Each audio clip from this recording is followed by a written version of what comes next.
Hash the light in the parking garage.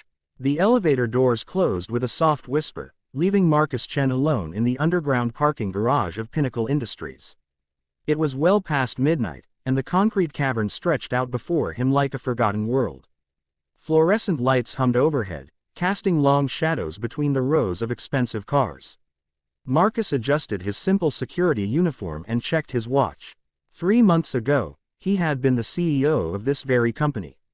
Now, he walked these halls as Jake Morrison, a night security guard earning minimum wage.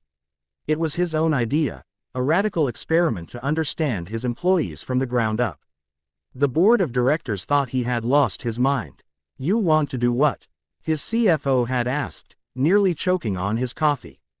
But Marcus was determined. Too many companies failed because leaders lost touch with their workers. He wanted to see Pinnacle Industries through different eyes. So Marcus Chen disappeared on a sabbatical, and Jake Morrison was born.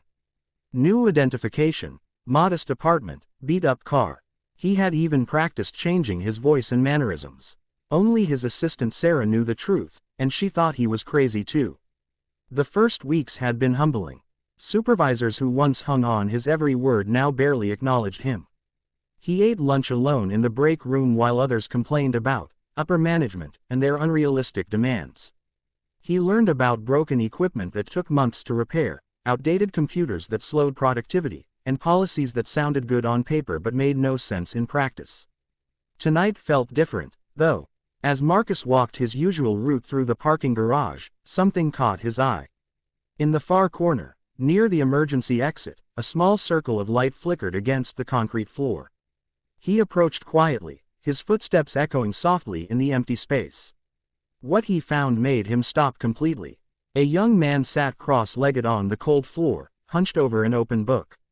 A small flashlight was positioned carefully to illuminate the pages, while a thermos and what looked like a simple sandwich sat nearby. The man wore the same security uniform as Marcus, but it was clearly secondhand, clean but worn, with sleeves that were slightly too long. Marcus recognized him. David Park, another night shift guard.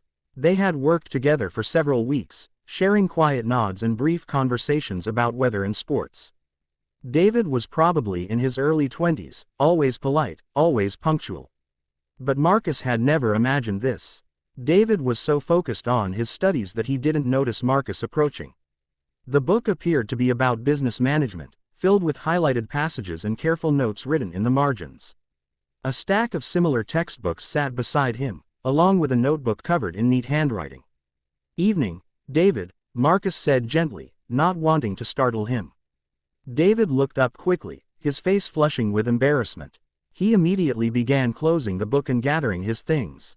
"Oh, hey Jake, sorry, I know we're supposed to be patrolling, but it's been quiet tonight and I thought." "Hey, slow down," Marcus said, raising his hands peacefully. "You're not in trouble. I was just curious about what you're reading." David hesitated, still clutching the book protectively. "It's nothing important, just some old textbooks." Marcus sat down on the concrete floor a few feet away, making himself less intimidating. "Looks important to me. Mind if I ask what you're studying?" For a moment, David just stared at him. Then something in Marcus's genuine tone seemed to ease his tension. "Business administration," he said quietly. "I'm trying to finish my degree. I only have 1 year left." "That's impressive," Marcus said, and he meant it. "How long have you been working on it?" David's shoulders relaxed slightly. 6 years now. I can only afford to take 1 or 2 classes each semester. Working nights helps because most of my classes are during the day, but sometimes I need to study for exams or finish projects." He gestured to the small setup around him. "The break room is too noisy, and I can't afford to stay up late at home because my mom works early shifts." This seemed like a quiet place. Marcus felt something twist in his chest. Here was an employee literally studying on a cold garage floor by flashlight, trying to better himself while working for a company that could easily afford to help him. "What made you choose business administration?" David's eyes lit up with a passion that transformed his tired face.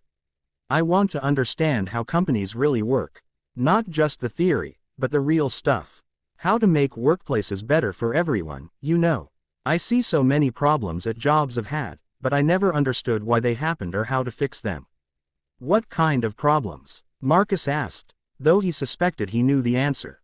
Well, like here at Pinnacle, David said, warming to the topic. Great company, don't get me wrong, but there's such a gap between management and the rest of us.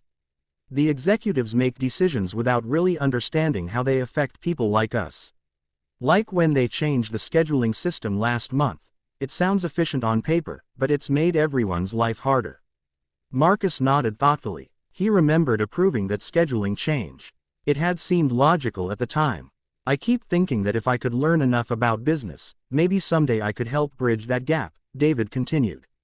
Be someone who understands both sides. They sat in comfortable silence for a moment, the distant hum of ventilation the only sound. Marcus found himself genuinely moved by David's determination and insight. This young man was exactly the kind of employee every company needed, someone who cared deeply about improvement and understood the human cost of corporate decisions. You know what, David? Marcus said finally. I think you're going to make an excellent business leader someday. David smiled shyly. Thanks, Jake. That means a lot coming from you. You've always seemed like someone who really pays attention to things. If only you knew, Marcus thought to himself. The next morning, Marcus, as himself again, called Sarah into his office. I need you to look into our educational assistance program, he said. I want to expand it significantly. And I want to start with the night security staff. Any particular reason? Sarah asked, though she was already taking notes. Marcus thought about David Park, sitting on that cold concrete floor, pursuing his dreams one page at a time by the light of a small flashlight. Because sometimes the best leaders are the ones who understand what it's like to study in a parking garage at midnight. Within a month, Pinnacle Industries launched its new, Bright Future, scholarship program. David Park was the first recipient, though he never learned that his late-night study session had been quietly observed by the CEO himself. And Marcus Chen learned that sometimes the most important business insights come not from boardroom presentations, but from the simple courage of someone refusing to give up on their dreams.